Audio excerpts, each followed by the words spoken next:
阿拉斯加的帝王蟹三巨头，价格从高到低的排序分别是红帝王蟹、蓝帝王蟹，还有金帝王蟹。而抵达了荷兰港的西北号正在交出最后的56吨螃蟹，完成了他们的红帝王蟹的捕捞配额。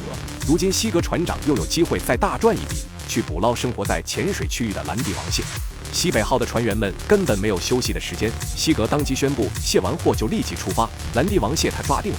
他还以为有钱可赚，船员们会开心的蹦蹦跳跳，没曾想3周都没放过假的船员根本提不起劲来。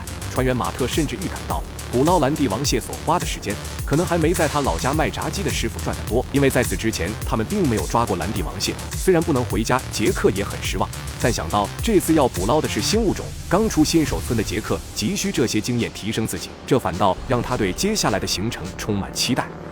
卸完货后，西北号开始航行2天，到764公里外的白令海边境线上追击蓝帝王蟹。这一趟，他们远离家园，也远离了所有援助。西格预计2天后到达圣马修岛附近，那里是蓝帝王蟹的栖息地。与其他螃蟹不同的是，蓝帝王蟹移动的速度快，金帝王蟹生活在深水，而红帝王蟹反而是最好抓的。所以，西格要制定新的策略来对付蓝帝王蟹。2米长50公分厚的铁笼里装着半满的螃蟹，激动的蒙特船长狂拍大腿。笼子里面装的全是大公螃蟹，这可不是普通的螃蟹，而是他们行业内公认难抓的红眼雪蟹。一笼接一笼肥美的螃蟹被捞上船，蒙特这个季度的首战告捷，捕获量爆表，平均每笼能抓到200多只。在1周前，50号的基斯船长将掌舵大权交给了弟弟蒙特。由于已经抓够了帝王蟹配额，他们接下来要捕捞红眼雪蟹，这项任务就落在了雪蟹王蒙特的肩上。他总共要捕捞68吨白令海最难抓的螃蟹。红眼雪蟹因其行踪难以捉摸，被他们称为幽灵蟹，赚钱不多又难抓，导致船员们都很消极。但在雪蟹王蒙特的带领下，第1场捕捞就抓到了不少罕见的好货。如今他们锁定了蟹群，蒙特打算在这一区域密集放下80个蟹笼，开始大捞特捞。而另一边的时光大盗号还急着完成他们的红帝王蟹季，但此时正有一场风暴从西边扑来，这可能会迫使他们终止捕捞，导致完成配额的时间延长。如果乔纳森最后一批蟹笼能丰收，他就能赶在风暴到来之前完成帝王蟹的配额并返航。第1笼开始打捞，第1笼的重点是，不管这笼的收获怎样，接下来的其他笼子收获也应该相差不多。Roger. Nice big boys.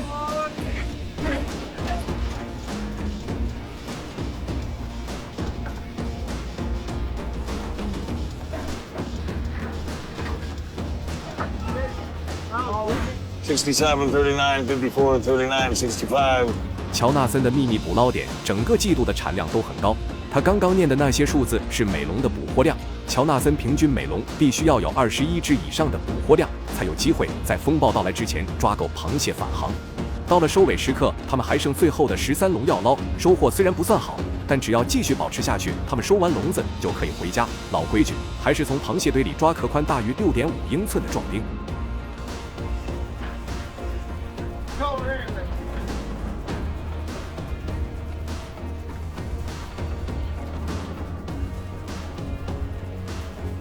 24, 24, 13. 风浪逐渐变大，每笼的收获从10几只到40几只不等，但目前为止，平均每笼的捕获量也能达到25只。时光大盗号的帝王蟹季开始进入倒计时，笼子的收获已经超出了乔纳森的预期。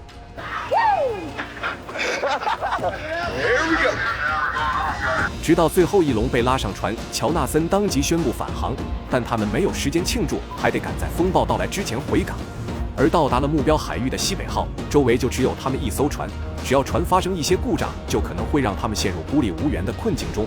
但为了20万美元的螃蟹，西格还是要赌一把。西北号的蟹笼开始投放，直到第2天的凌晨开始回收。如果1天抓不到1000只以上，西格就只能打道回府。现在捞起的第1笼，他们期待能看到全船的人都没抓过的蓝帝王蟹。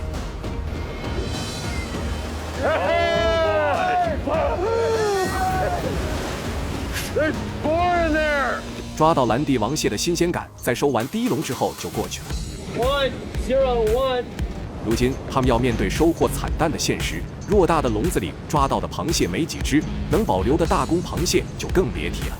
第2笼只抓到6只，船员马特又有预感了，他感觉所有笼子都只有个位数的收获，没有吸收到经验的杰克也在骂娘，西格也没办法，只好收起蟹笼，准备转移阵地。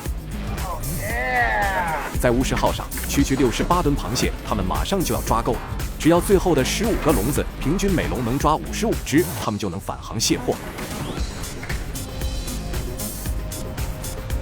Okay, closer and closer every pot. Last pop. All right, here you go. No more bait, no more hooks, no more skippers, dirty looks.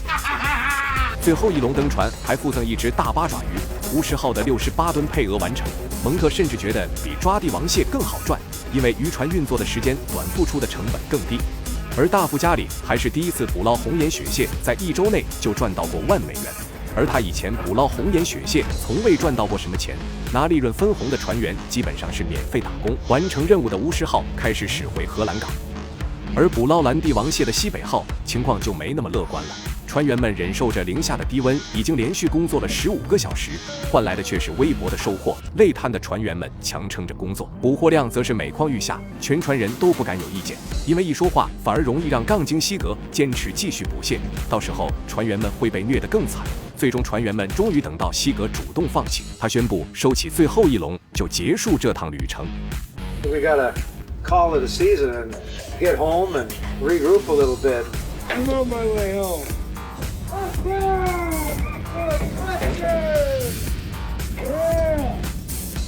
但西格并不认为这次捕捞蓝帝王蟹的行动失败，起码证明了水手们的能耐。冬季马上就到了，现在有更值得他捕捞的东西等着他，是时候该返回荷兰港了。时光大盗号在这个秋季总共捕捞了118吨红帝王蟹，收入110万美元，每位甲板水手可分到3万2千美元的报酬。而乌石号总共捕了195吨螃蟹，价值190万美元，每位水手可以拿到3万1千美元打飞的回家。至于科尼玛丽号捕捞了109吨红帝王蟹，收入110万美元，每位水手分到2万7千美元。